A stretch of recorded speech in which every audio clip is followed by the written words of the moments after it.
Vamos a ir con la entrevista con Elena Guanter-Ros. Vamos a ver si podemos conectar con ella, directora para España y Portugal de Candriam. Elena, ¿qué tal? ¿Nos escuchas? Sí, os escucho. ¿Qué tal? Buenos días, Elena. ¿Qué tal? Buenos días. Oye, y enhorabuena por el programa. Muchas gracias. Muchas gracias, Elena. Tenemos al sector bastante removido, sobre todo desde la posibilidad de que el Corte Inglés entre a jugar también ahí en escena.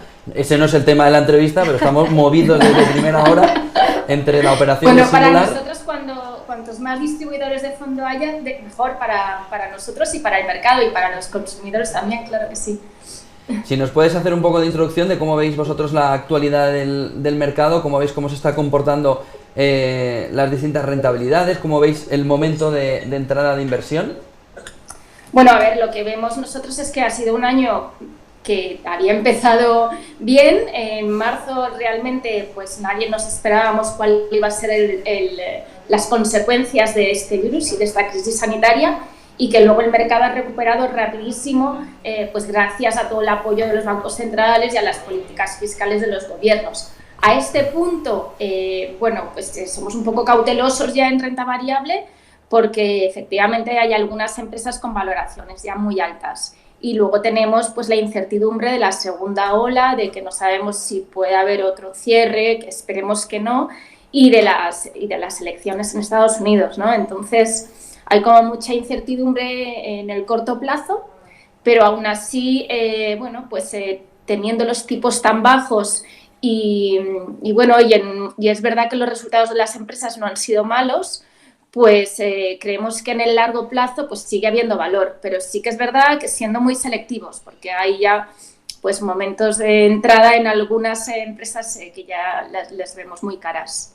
La epidemia del coronavirus es verdad que ha removido todo, pero también ha traído ha puesto en el foco la inversión en salud. Ahora la salud, pues los inversores están mirando más eso, a farmacéuticas, a todo este sector. Entonces, cuéntanos un poco sobre estos fondos. Sí, nosotros la verdad es que llevamos muchos años apostando por el sector salud. De hecho, hace 20 años lanzamos el fondo de Candriam Equity Cell Biotechnology, que es un fondo que invierte en biotecnológicas, en empresas que están desarrollando medicamentos pues mucho más complejos y que al final son medicamentos que están mucho más especializados y personalizados, ¿no? Y entonces, bueno, como decía, hace 20 años se lanzó Candriam Equity Cell Biotech, y está gestionado por un equipo de doctores en biotecnología, de doctores en biología molecular y de médicos, básicamente. Entonces, es un fondo que a nosotros nos ha funcionado muy, muy bien. Es un sector que está bastante descorrelacionado con el ciclo económico, porque al final su rentabilidad está centrada en análisis clínicos, es decir, cuando esta empresa empieza a avanzar en las distintas fases para probar el medicamento, y cuando, o por ejemplo, cuando este medicamento está a punto de salir al mercado, pues una farmacéutica compra a la empresa biotecnológica pues para poder explotar la patente, ¿no?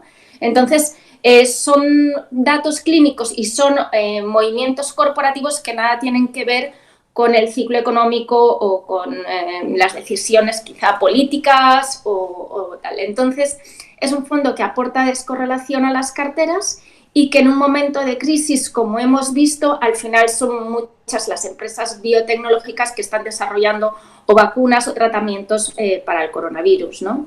Entonces, bueno, basándonos en esta experiencia que tenemos en el sector de biotech, lo que hicimos hace 2 años fue lanzar un fondo más especializado en oncología, ¿vale? ¿Por qué? Pues porque vimos que realmente más de un tercio de los medicamentos que se estaban desarrollando eran medicamentos oncológicos, que al final es la segunda causa de muerte en el mundo y la primera en muchos países desarrollados, y que es una enfermedad que además se va desarrollando con la edad. O sea, cuanto más mayores somos, más posibilidades o probabilidades de tener o de ser diagnosticados de cáncer. Pero, ¿qué vemos? Pues que estamos en una sociedad cada vez más envejecida, y que aquí había mucho potencial, no solo a nivel rentabilidad, que lo hemos visto, sino también lo que queríamos era apoyar a estas empresas que estaban investigando contra el cáncer financieramente, invirtiendo en ellas, pero también a la vez haciendo una donación con parte de la comisión de gestión, donación a más investigación, ¿no? A la investigación más inicial en universidades y esto pues un poco para generar ese ecosistema de crecimiento en la investigación.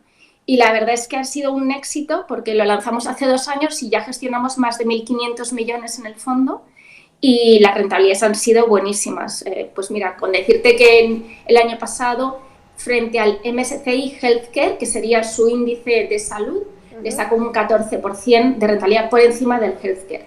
Entonces, ambos fondos han funcionado muy bien en todos estos meses de crisis, pues por eso, porque los inversores buscaban invertir en farmacéuticas, en biotecnológicas, en tecnología, porque luego, por ejemplo, hay empresas que se dedicaban a la tecnología, pues a crear pues estos test de anticuerpos y test de identificación del virus. O sea que ha habido muchas empresas interesantes y rentabilidades muy, muy atractivas este año.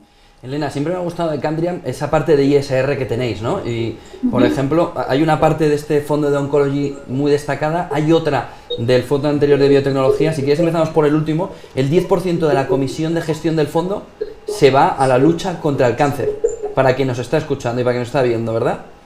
Efectivamente. Sí, un poco la idea era, como decía, nosotros invertimos en estas empresas que hacen mucho bien porque al final están desarrollando y dando soluciones pues para nuevos medicamentos o nuevas tecnologías para el diagnóstico y para la cura del cáncer, pero lo que nosotros queríamos aportar era también ese apoyo a la primera investigación, ¿no? Porque al final una empresa no empieza a investigar desde cero. Desde cero empieza a investigar organizaciones sin ánimo de lucro normalmente, son universidades o algunas partes de hospitales públicos también.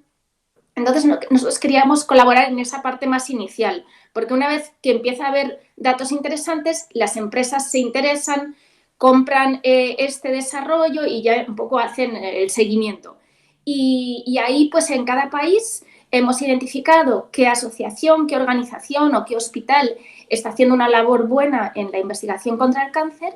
Y en el caso de España hacemos donaciones a la Asociación Española contra el Cáncer, pero en caso de Francia, Italia, Reino Unido, pues cada equipo ha decidido hacer una donación a nivel local, con lo cual los fondos que se compran en el equipo de España, o sea, para los inversores españoles, pues las donaciones van a una asociación española.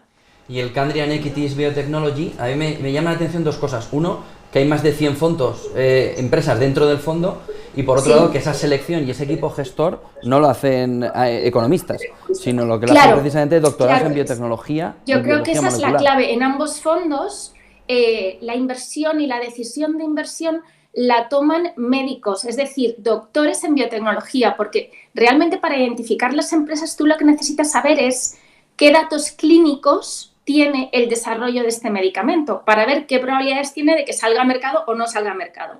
Si sale a mercado sabemos que la rentabilidad va a ser buena y efectivamente se puede hacer, ellos por supuesto entienden de datos financieros, se puede hacer una valoración más o menos del precio de la empresa. Pero ¿cómo hacemos esa valoración del precio? Primero pensando si ese medicamento va a salir al mercado. Si creemos que no, desde luego no invertimos, pero si creemos que sí, vemos cuántos enfermos van a ser tratados con este medicamento y a qué precio tiene que salir al mercado para que esto sea rentable, ¿no? Y además, bueno, pues analizamos un poco la competencia, es decir, ¿hay un medicamento parecido en mercado que tenga las mismas características? Pues si existe, pues no tiene mucho interés. Si va a ser mejor, bueno, pues qué efectos secundarios puede tener y tal. Y lo que hacemos es hablar con médicos, ir a congresos médicos y entender muy bien, bueno, si este medicamento realmente va a apoyar y ayudar a los enfermos de una forma mejor del que ya existe, ¿no? Y esa es la clave. Y si esto sale bien, si esto sale bien, las probabilidades de que una farmacéutica o una biotecnológica más grandes las compren son muy altas, ¿no? Porque al final ahí es un poco el vínculo de decir, oye, una empresa tiene la idea, tiene el producto y otra más grande tiene la capacidad de distribución y de hacer un poco la producción de este medicamento. De hecho, este año ya llevamos 6 empresas en el biotech que han sido compradas. El año pasado fueron 11 y y en Oncology lo mismo. O sea, es un poco ese motor de rentabilidad también del fondo. ¿Qué rentabilidad está teniendo este fondo en un año como este? Pues el biotech lleva como entre un 10 y un 12%, y el Oncology yo creo que algo más, un 16%. Depende de la clase, de la divisa, pero sí, más o menos esa es la rentabilidad que llevan en el año. Muchísimas gracias, Elena, ha sido un placer y sobre todo ponernos foco, porque todo el mundo está pendiente de la salud y también de la inversión en salud, y es verdad que estas opciones que pone Candriam en el mercado son fundamentales para poder buscar oportunidades. Muchísimas gracias y buen negocio durante la jornada. Muchísimas gracias. Gracias. Un saludo, un placer, hasta luego. Gracias, Elena.